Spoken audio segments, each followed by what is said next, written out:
Now, this is the last example of child sophistication I'm going to give you, and this is a doozy of child sophistication. That's Daddy's nose. Now, this was at 21 to 30 months. There were 3 children in Brown's study. There was Adam, Eve, and Sarah. Eve was the most precocious, Adam second, and then Sarah was the third. So it would be Sarah going. You see, this one was 18 months. That would have been Sarah. That would have been Eve. And 27 months would have been Sarah. You see, they all took 3 months.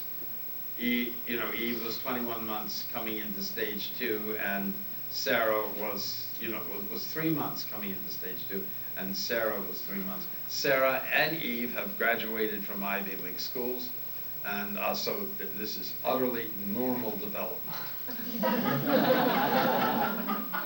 They all got to the same place at the end, and so whether you start this at 21 months or at 30 months, these kids were utterly normal, and they all went on to have university careers, and this was done in the early 70s, so these guys are now, middle-aged. And okay, but let's take a look at this. That's Daddy's nose. What is remarkable about that? Well, first, the child distinguishes between S as a possessive and S as a contraction for is. That's pretty neat. That's Daddy's nose. But that isn't all that's going on here. There are 2 types. There are 2 S sounds. One is called voiced, which is Z, and one is called voiceless, which is S.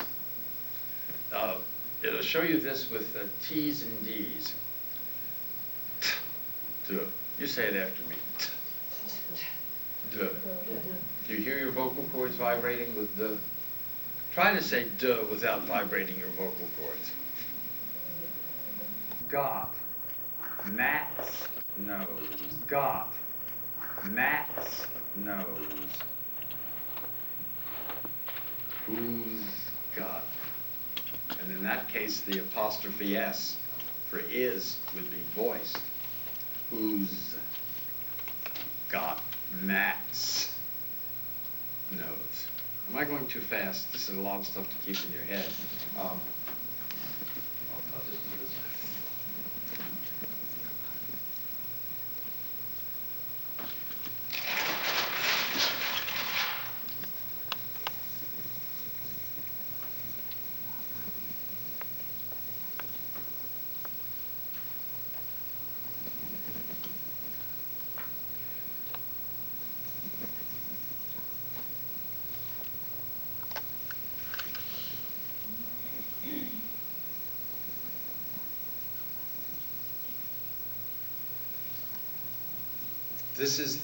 This stands for is, this stands for is, this is the possessive.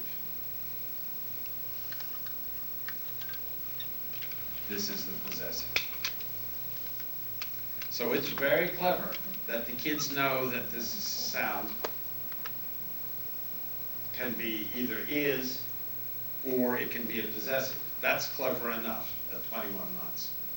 But even more clever, the kid knows that if the is preceded by a vowel, it's going to be a voiced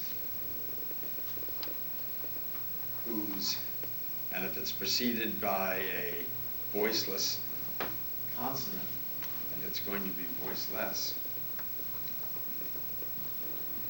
It's going to be voiced, whose, voiceless. Is this possessive voiced or voiceless? It's voiceless. Why? Because Matt, T, so it's voiceless. But here this possessive is voiced because it's preceded by a vowel. So not only do kids know the rules about S's being either forms of, contracted forms of is, but they also know that when they're smack up against another word, that the S will take its voicing from the preceding sound. Folks, that's very complex. And, you know, little Eve was doing that at 21 months. And they were all doing it by 30 months. And if you'll listen to any child who's typically developing, they'll be doing it. And even children with language delays almost never make an error here. How can that be? Well, it's obvious they didn't learn this. You see what I mean? That this is biologically driven. And all I want to say is that we've got to give our kids some opportunities to wade around down in there so they can produce sentences of their own and hear this stuff. Because when they're producing sentences of their own, they're going to start hearing stuff you're doing. And it's okay. Note the use of ing and on in the stage 2. Okay, stage 3. What I want to say about stage 3 is very simple. It's that questions and negatives in English require more than question words and no and not. For instance, I ate in the cafeteria yesterday. What's the negative of that? I didn't eat in the cafeteria yesterday. What's the question form of that? Did you or did I eat in the cafeteria yesterday? It can't be I ate not in the cafeteria yesterday. And it can't be ate I in the cafeteria yesterday. So when most questions, almost all questions involve a form of an auxiliary, but most questions necessitate the use of do, does, and did. So when you're doing a language board as opposed to a communication, we put who, what, where, why, when, and how, and no and not, and we think we've done our duty by questions and negatives, right? But if we haven't done the do's and the dids, we haven't, if we're leading the child forward into language. She likes gummy bears. What's the negative of that? She doesn't like gummy bears. What's the question form of that? Does she like gummy bears? Okay. Who likes gummy bears? I don't know, but she doesn't. Okay, so folks, with questions, you got to give your do's and your dids. And that's all I wanted to say here, and we're about 8 or 9 minutes late. And we'll come back at 10 till 1. Okay, is this all coming through clearly? And what I'm trying to say is that language is the essence, and when we come back, I'm going to talk to you about how to represent core vocabulary in a way that's accessible to non-readers.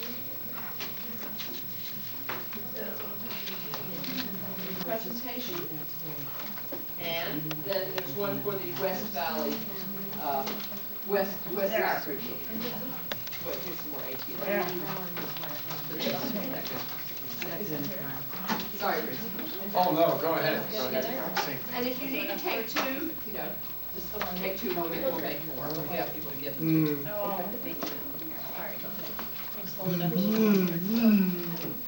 And Deanna and Jane and I want to pass something around to you to look at because we're really proud of it. We've started an out and about community group where AAC users go out in the community with us and practice using the devices with unfamiliar partners, and also just a lot of friendship opportunities. And so this is our book and case examples and so forth that talks about that on a CD that we have. This one looked interesting. I have this one. I can't. I got a meeting.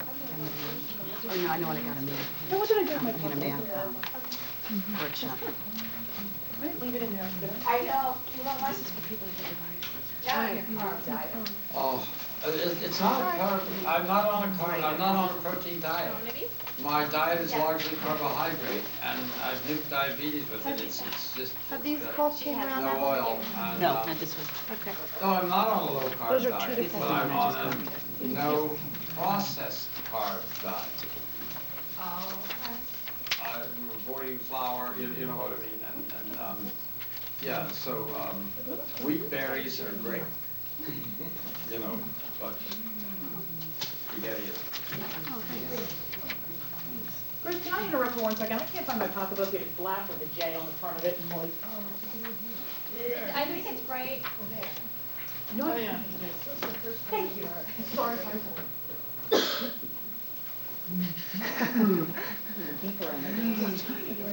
Oh, you got that on tape? That's good.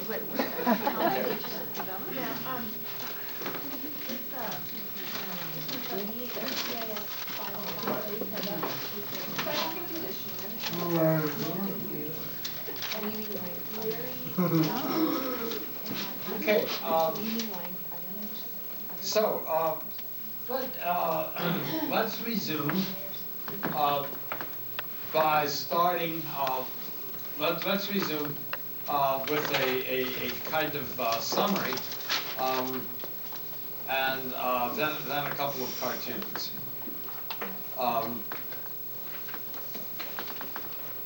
Let's just refresh our mind. Core vocabulary dominates everyday speech. We're clear on that, right? Yeah. Core vocabulary is the same across populations and environments. And that's really kind of different from what we think about in terms of AAC, where we do a different vocabulary for each environment and topic. But core is steady throughout. The language young children use has the same grammatical structures as adult language. And, you know, we went through a lot of that stuff. I mean, who's got Matt's nose and that's Daddy's nose, you know, shows what kind of terrific processing is being done up there. It's the same thing that adults do. And the part of the brain that's used for this kind of stuff is not the part of the brain we use to learn the states, the names of the states and their capitals. It's very hard to test. It's not like nouns, you know, where you can just sort of show a picture of a beaver and say, what's that? Okay. These structures become apparent at the age of 18 months. These grammatical structures become apparent at the age of 18 months in typically developing children and are dominated by core vocabulary. Remember we talked about the pivot languages that they make up? And, you know, that's, okay. People with cognitive limitations who speak use core vocabulary and follow typical language structures, agent, action, object, and appropriate modifiers to the degree that they put them in. I mean, you aren't going to get someone who's cognitively impaired to say, here, over. If they use that at all, they're going to say, over here. Do you see what, okay.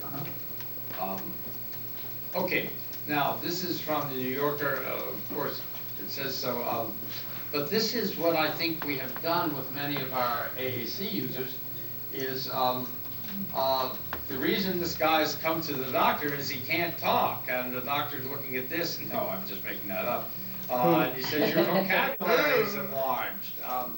And if we have hundreds of pages of vocabulary, that most of it is made for specific environments and specific times, you're going to have a hard time talking. Okay, your vocabulary is enlarged. And this one, of course, I'm sorry, you have the wrong language. The idea here is that, I mean, I'm sure you experienced that here, but I know this is some Midtown Manhattan doctor in retirement answering the phone. It's from the New Yorker again, and it has that harried look New Yorkers often have, and plus the Brooks Brothers shirts, you know. And but the thing is, we don't have the wrong language. You know, I mean, language is what unites us, which enables us to communicate. And I mean, I've been in sessions where people were talking about language and people with disabilities, and they'll say, everyone has their own language. Haven't you heard that kind of stuff?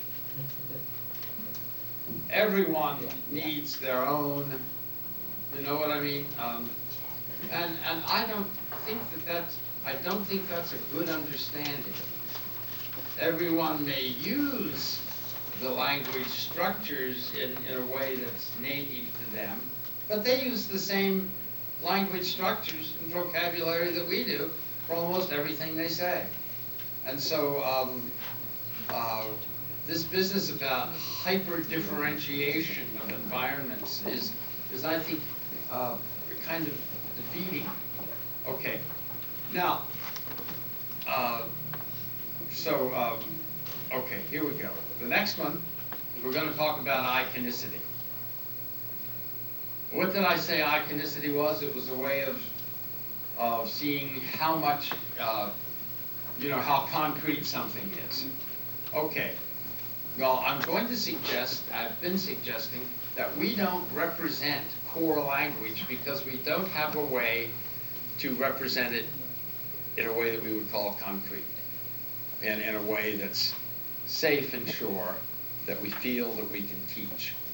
And I'm going to present to you a system that I developed, and it's about as far away from me as my next heartbeat. So if you'll forgive a certain degree of myopia here, I'm going to try to portray this system in its benefits and some of its warts, and talk to you about how it can be used to represent core vocabulary, and how that core vocabulary can be useful and helpful for many people in developing, going through the stages of language development and in communicating. Okay, we're going to go to iconicity. Okay, iconicity. There have been more doctoral dissertations and master's theses written on iconicity than any other topic, and a famous one was written by Dr. Caroline Musselwhite, which was a study of list symbols, rebus, and sign language. And PIC-SIMs. PIC-SIMs. The old PIC-SIMs before Dynasims. Okay, PIC-SIM, okay. And Caroline was testing which one of these were more transparent, namely which ones were more guessable. Okay, Carol Goosen's doctorate was in this area, Mark Mazuka. A tremendous number of doctoral dissertations have been written in this area, more than any other single topic.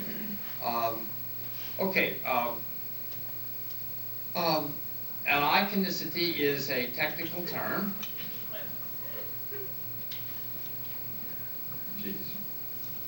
Iconicity is a technical term that describes the resemblance between a symbol and whatever it represents. There are two kinds of iconicity that semanticists distinguish. One is called primary iconicity, or direct representation. The other is secondary iconicity, or indirect representation. We generally use both types of iconicity. A cup on a language board can mean cup. But if you went up to someone, or talking with someone who was using a communication board and he or she hit cup, you'd be kind of a ninny to say cup, wouldn't you? You would say thirsty, spill, what's going on here? You want something to drink? So that would be called secondary iconicity, or indirect representation. Which of these two forms of representation has been proven, do you think, to be easier in populations with cognitive impairments? Well, primary iconicity. Can you see that? Yeah. Okay, now, when you think of what symbol system would you think of when you think of the symbol system that might be most, you're familiar with Mayor Johnson, you're familiar with Dynasims, Minspeak symbols, and probably some others. Which of those symbol systems do you think might be the one that is more primary than others? I would say most people would say Mayor Johnson symbols or PCS. Okay. Which I think that people are starting to use more clip art now that we're using more digital cameras in clip art than we used to.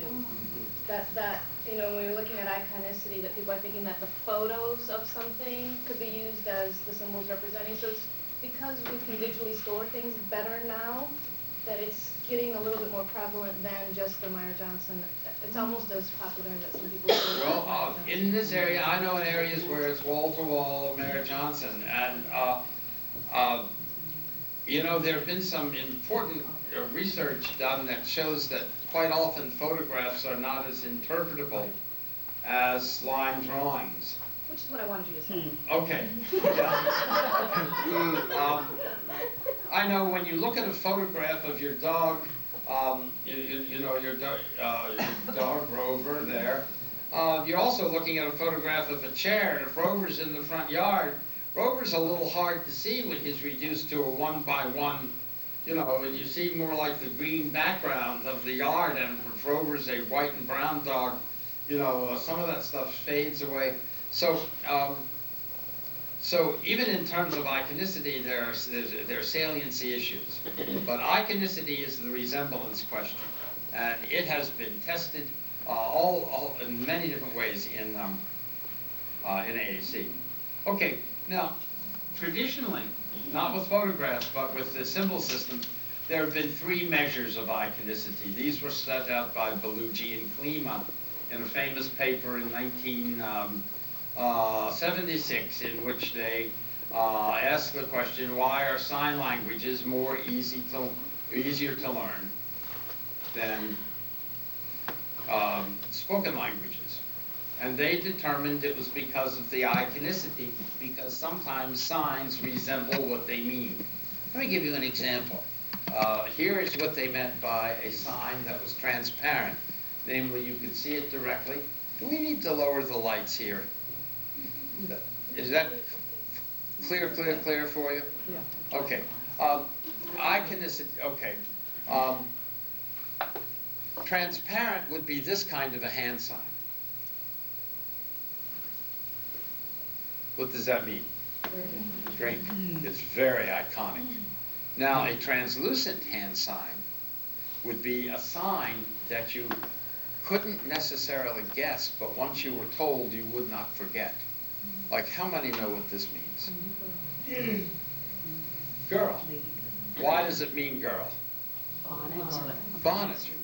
And you see, we're told that it means bonnet. This makes it translucent. And it's a certain type of indirect representation. It's called translucent. And in the iconicity biz, you have high translucency and low translucency. Now, this picture of an open book would be a fairly good symbol on your board for reading, or it could be used as a symbol for reading. Reading itself is fairly hard to represent, isn't it?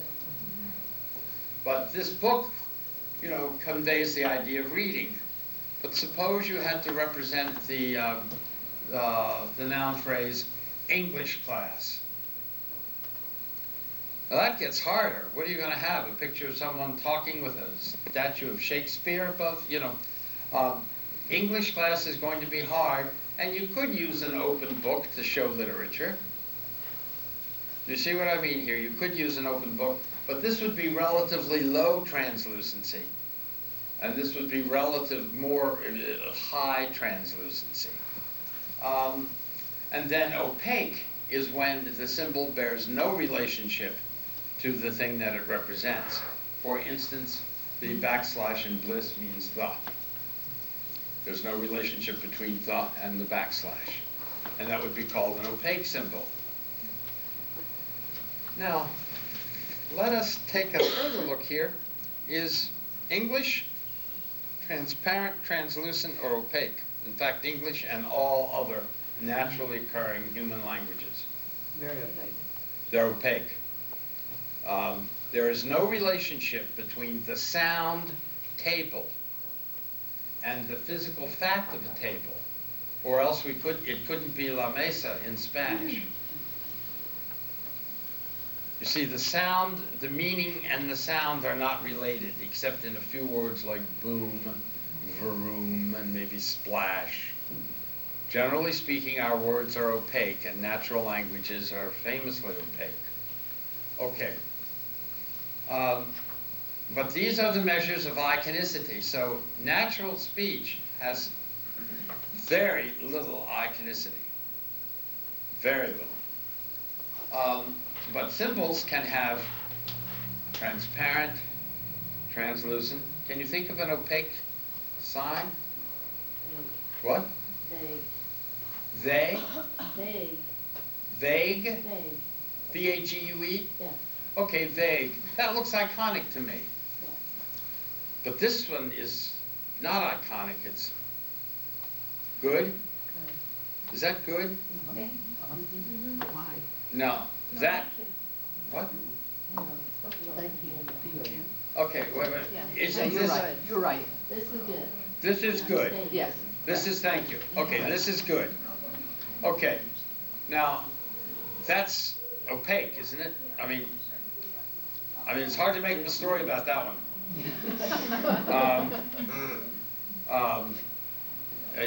Okay. This is translucent. This is transparent. Okay. Now, here are some Mayor Johnson symbols.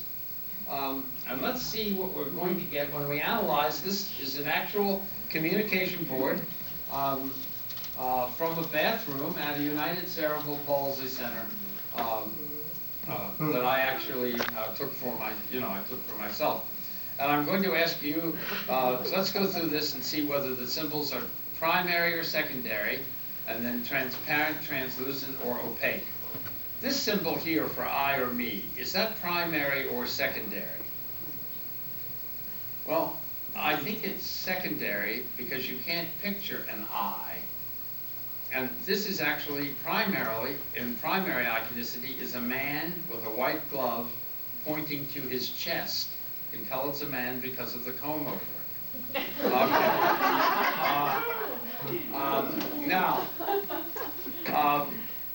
Man pointing to his chest. Okay.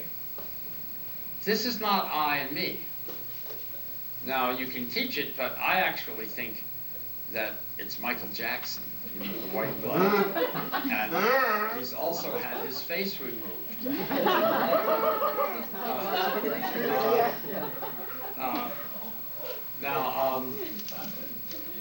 So that's Michael Jackson complaining of asthma before his most recent concert in Budapest.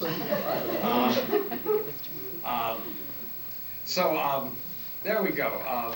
So that is not I and me. It's a man pointing to his chest. And let's take a look at this. Okay, so let's go back and now we've known that it is secondary. Is it transparent, translucent, or opaque? And now we might have to ask for whom. Yeah. It's not totally transparent to me. If I were, seeing that symbol, someplace, I wouldn't say, oh, it means I or me. I think it is translucent, which means you've got to teach it. The guy's pointing to his chest, it means I. Now, teaching that also implies that the person you're listening to understands what I means. Because I don't think this is going to add much to his understanding of the meaning of I. Okay. Want. Okay, so it's translucent. Would you say it's high or low translucency? High translucent. Okay. Now this one, is it primary or secondary? Secondary. Is it, what else could it mean? Secondary iconicities almost always evoke other things. It could also evoke reach, get. In fact, I've also speculated when I'm in the South that it might be someone being healed by a televangelist.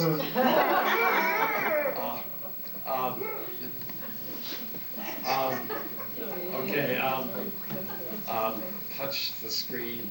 Okay. A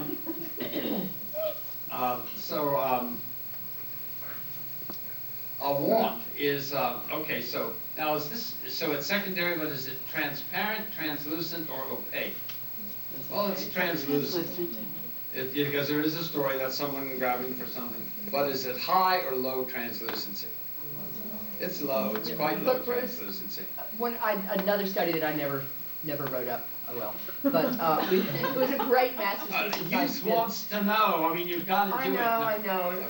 I need. Lyle has asked me to ask you to do that. Yeah, exactly. Uh-huh. But we did 2-year-olds and 4-year-olds. We compared, I think it was PIC-SIMS and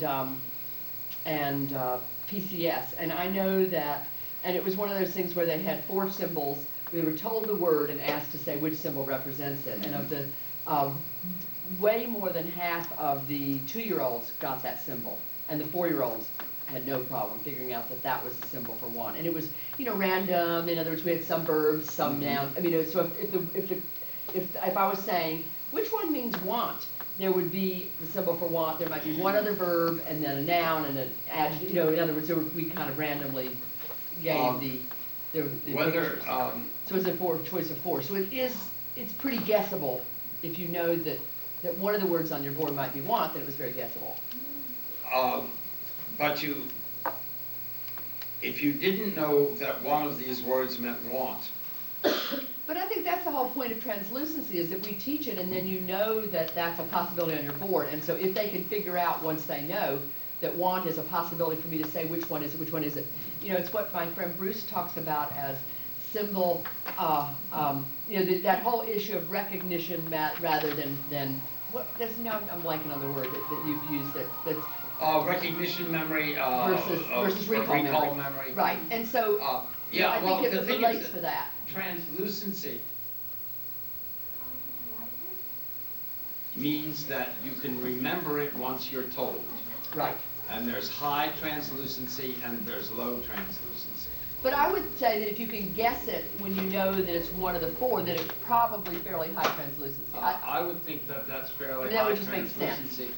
But also, if you were asked to distinguish which one means reach, I'm sure I've said the which same one thing. means want, No question they would have chosen that one for reach or want. say one of them means reach,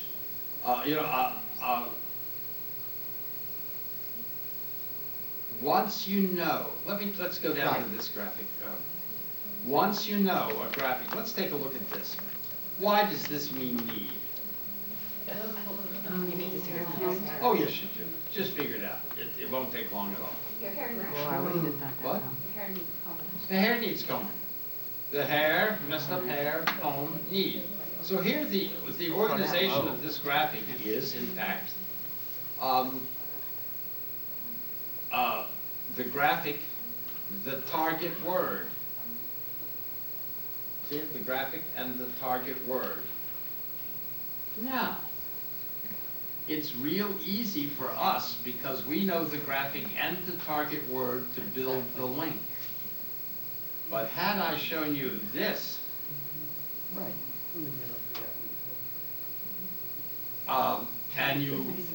and this is what your user actually gets, you have the graphic, but you don't have the target word. So establishing the link becomes much more difficult. Now, this one, would we call it primary or secondary? Secondary, but is it transparent, translucent, or opaque? I'd say it's translucent. Is it low or high? I'd say it's fairly low. Now this next one, hurt. Now, what age in school is it that you learned that black formed lightning bolts mean pain? Is this in the 2nd grade or the 1st grade? Doctor, the lightning bolt is coming in right under my shoulder. I think that this is, I thought it was someone having, that unsightly hair removed. So I'm not quite sure whether, and here we go. This brings a kind of concept to mind at best. It might bring the word pain to mind. I'm not sure how well it is a good link, but this could mean this, couldn't it? This. Believe it or not, some of your children may not be familiar with World War I military recruitment posters. No, that's pretty rare, but some of them may not know that. And okay, I want to go to this one for a second because I used to think that dotted lines meant invisible. And so I thought this was some sort of a vaguely salacious reference to, you know, undergarments. But it's not. It's really the parking lot here for the center. You see, you know, here it is. Here's the parking. Go up on the record. You see the ramp, you know, and well, you know what it is. Of course, this is a graphic, and the arrow pointing here to means it's important. I don't think it's obvious that that's a stomach, or that it's not tummy or belly or a host of other words that are vaguely related. And this arrow here is enforcing what's important. Now, that's when it dawned on me that these dotted lines didn't mean invisible, but meant not important. And because I thought it was just Roxanne's modesty that was keeping this from us. But then I realized, I wonder why she didn't put the arrow up here. Okay, okay, now, does this give you access to the, you can make fun of the, we're just having a little post-prandial fun after lunch. Now, does this give you access to the English word bottom, or does it give you access to one specific usage of the English word bottom? Oh, definitely one specific. One specific usage, and if someone were looking in your backpack for your straw and they were just looking in the top part, would you feel very comfortable about pointing to this one? You might think that's an odd place to keep a straw, but all you need is in the bottom of, pack. Okay. I want to show you the gulf between this and language. This is not language. The link between this and bottom is a link that distorts the meaning of bottom. The link between this and stomach is fraught with problems and peril. And in terms of primary or secondary, wipe here is primary, but it could also be what? It also could be clean, it could be polish, it could be what? Erase. It could be a lot of things.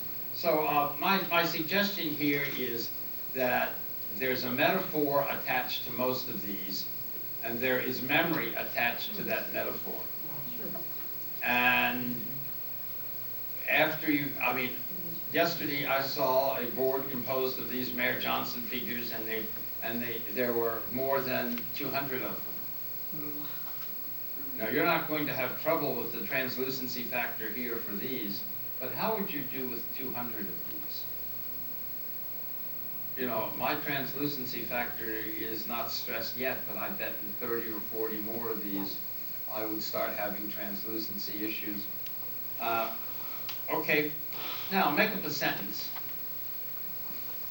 All of you make up a sentence in your mind using the words here. I'll use word, I need you. Can we make up other sentences? You hurt me. You know, you can go around and make up sentences. Now try to make up sentences. You see, it's the link, it's the word, it's our reading ability, it's to that printed word, because now you don't want to say, this one. Do you see how the language sort of floats away now? All right, I'm gonna try to make this an important point in a few minutes. Now, here is a page from the justly famous series by Goossens, Elder, and Crane. It's engineering, the classroom. This is for post-school environments. And this is great work, and I'm not going to talk about the work itself. The only thing I want to talk about is the transparency, translucency, and opaqueness issues. Remember the lexicograms? Romsky and Sevchek had very good teaching records with the lexicograms. What I am attacking is iconicity.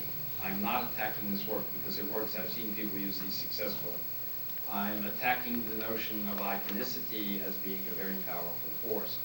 And to do this, I'm going to do something to you. I'm going to ask you to tell me what these mean. I'd like you to distinguish between 8 and 19.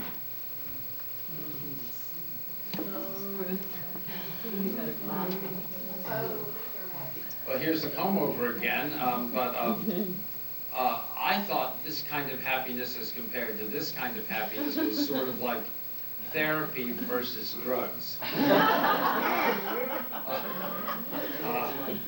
You know, a half dozen Valiums can do this to you, but, you know, 6 weeks with a therapist might do this for you. There is a color coding thing that says the one, that number 8 is a verb and number 19 is an adjective. And that would make it, That might make a difference. As a matter of fact, number 19 is a verb here. No, it's got blue on it. It's described as a describing word. It's color coded with a B. So that means that they're A B. In the lower right in the corner. lower right corner.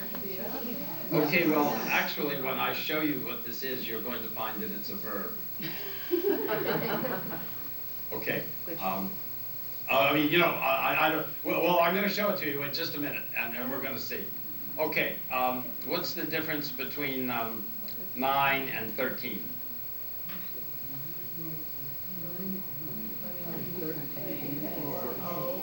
pay, yeah, money and pay. Money and pay. We're looking for the Okay, deep and then semantic. also, if you had the color coding, we seriously would be doing a lot better, because if 9 is yellow, then that means it's definitely money. It's gotta be a noun, and if 13 is, I can't see. the Well, other. I'll tell you, Pay or buy. I'm going to show it to you in a minute, and it's not going to be like that.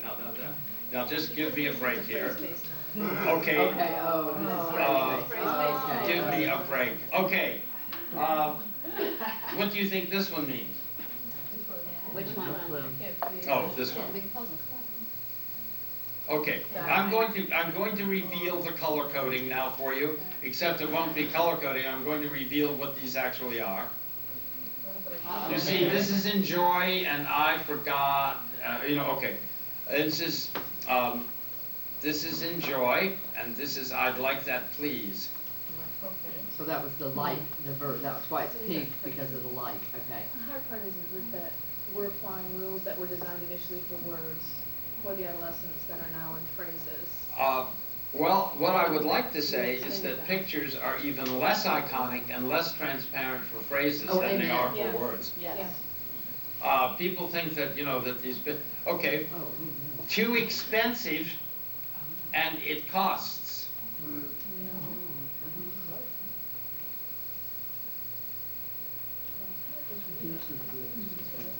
Let's do a structural analysis of the metaphor for is that all?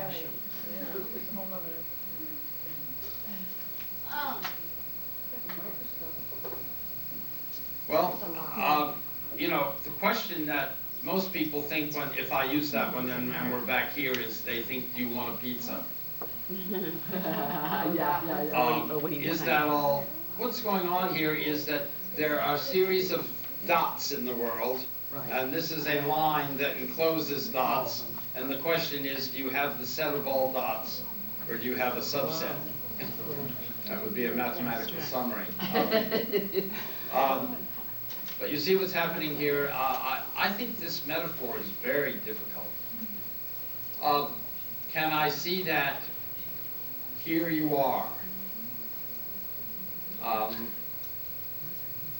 Guys, literacy produces the illusion of translucency for readers.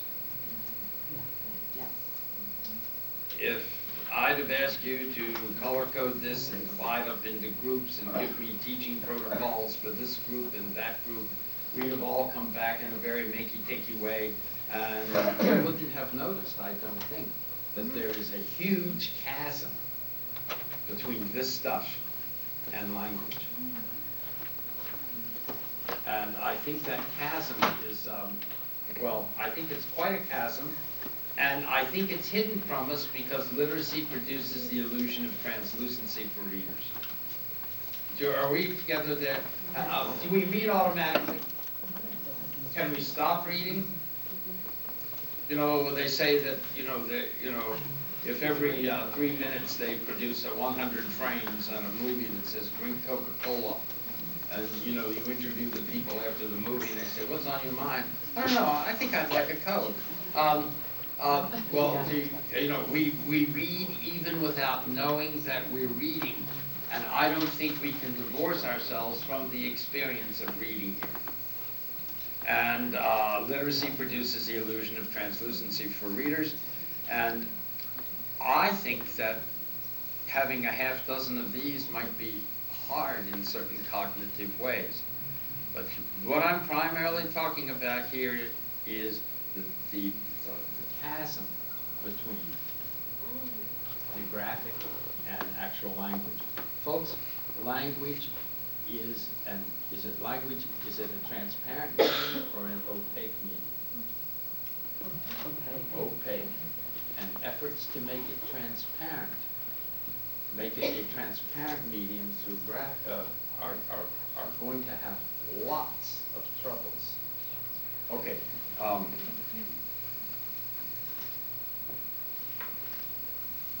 Do you think the problem lies in non-creative artists? Not enough training. We need more training in AAC. Well, we do, but I don't think that's the problem. Uncaring professionals? No. It lies in the nature of human language. It's an opaque medium. Okay. Now,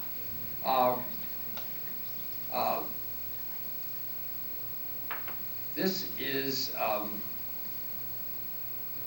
the words, this is the thing we did on picture producers. Remember that, very few of our words are picture producers, and the words that are picture producers are usually physical objects.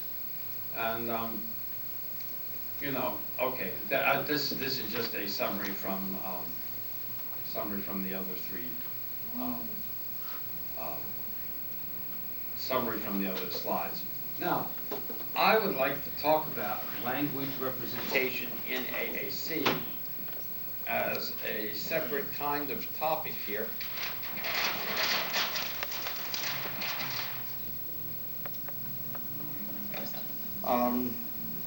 When people ask me what Minspeak is, I always say it's a language representation technique or a language representation method.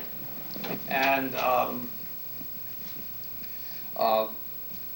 there are 3 language representation methods usually done in AAC. The first of these is the alphabet.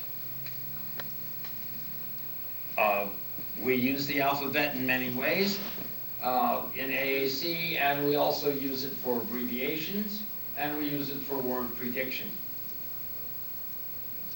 You know what I mean by word prediction, when you type a couple letters and then, you get a group of choices and you pick a choice and then you go, okay. And abbreviations are when you have too small, when you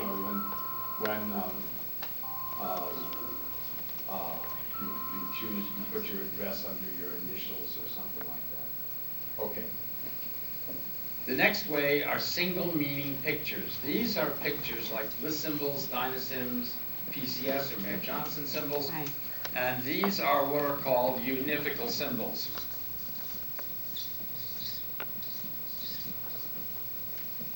A univocal symbol, meaning univocal, is a symbol that's used to have one and only one meaning. Most signage that we encounter today is univocal.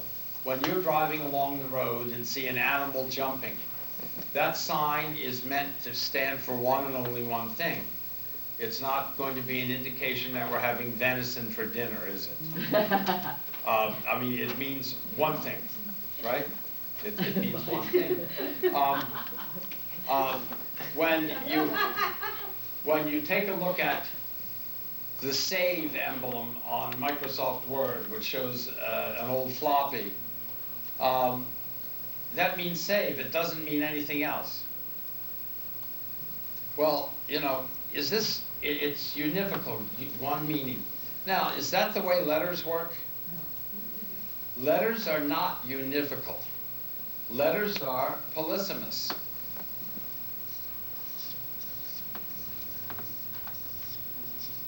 Yeah. What values does G have? Well, it can be used as G as in George, which is a J sound. It can be used as a G as in gin, G-E, G-I. But it can also be used as a G in go and gone. So it can be J or G. What about it combined with H at the end of a word, as in enough and rough and tough? There it has a completely different value.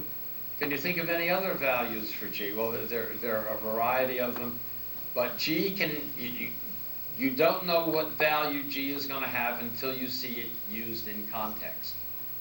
It can have different values. Well, we are not used to using that approach to pictures.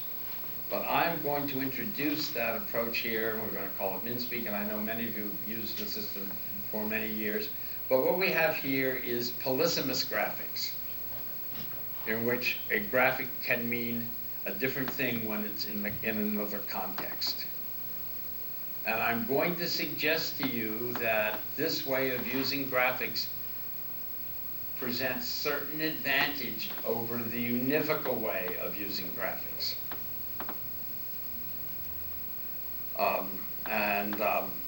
That's what we're going to do next.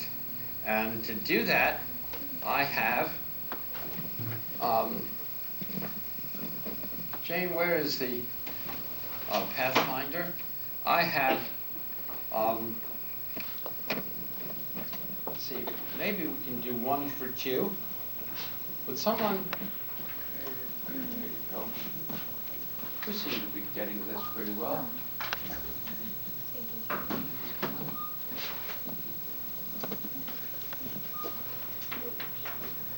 Well, here. Do we have to share? Yes. It's like kindergarten. Okay. Okay. Mine. Find it.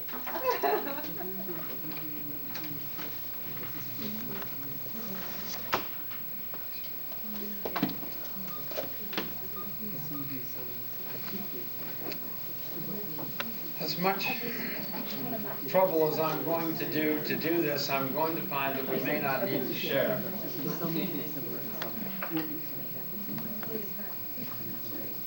Either you have it. No.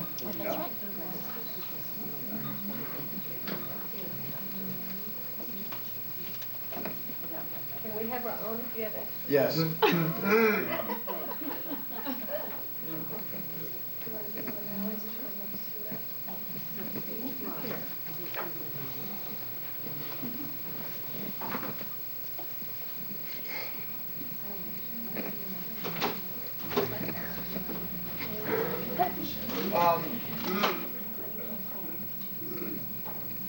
I guess we had 29 of these, and I thought I don't have to share.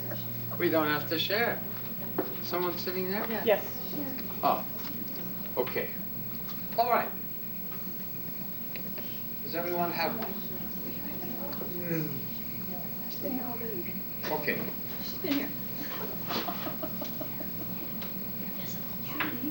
Now, Jane, could you take the covering off this? Could you nuke the activity row and the dynamic activity? I'm going to demonstrate a system to you right now, and it's going to be the representing. And this thing. Are you looking to go? That's it.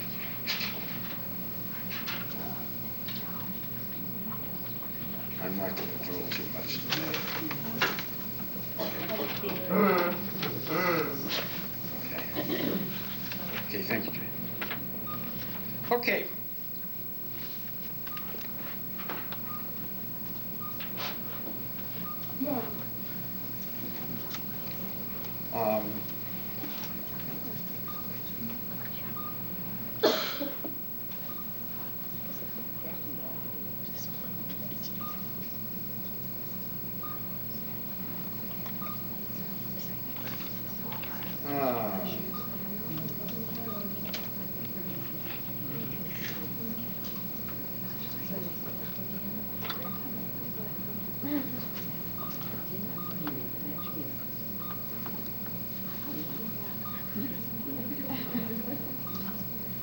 adjourn.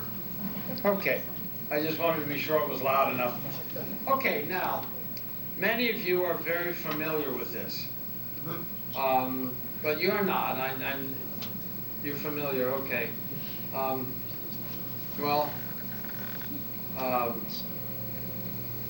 Hi. We're going to ask you to be the first person to work on this, and we're going to be doing the stuff that's over here. And you need to put it down like this, and we're going to be over there. Okay, now,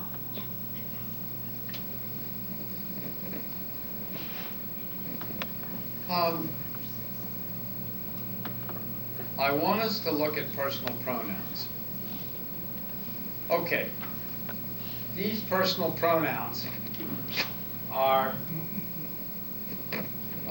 difficult to represent. When do children begin using them? Before they learn to read or after they learn to read? Way before. Yes, they do that before they're going to learn to read. Look at them. I, me, my, mine, myself, we, us, our, ours, ourselves, themselves, theirs, their, them, they. They have a kind of pattern, but it's a rather insecure pattern. And this is a complex set of words, and there are 27 different ones. And this is this is what I mean when I talk about early morphology, and important early morphology of the personal pronouns. And now I'm going to show you how to represent all of these in a simple way with these icons. And what's your name? Susan. Susan, you see this icon for I? Would you hit it twice? I, Right below it, you. you, Go all the way down. he, she, it, Now go up. we, they. All right, that's fairly straightforward. A double hit. It tells you its name. All right, so then we've done what? We've done this. That's not very impressive, actually. But let's see what we can do here. Do we see this luggage tag or this tag? That represents some kind of ownership. When you put your name tag on something, there's ownership there.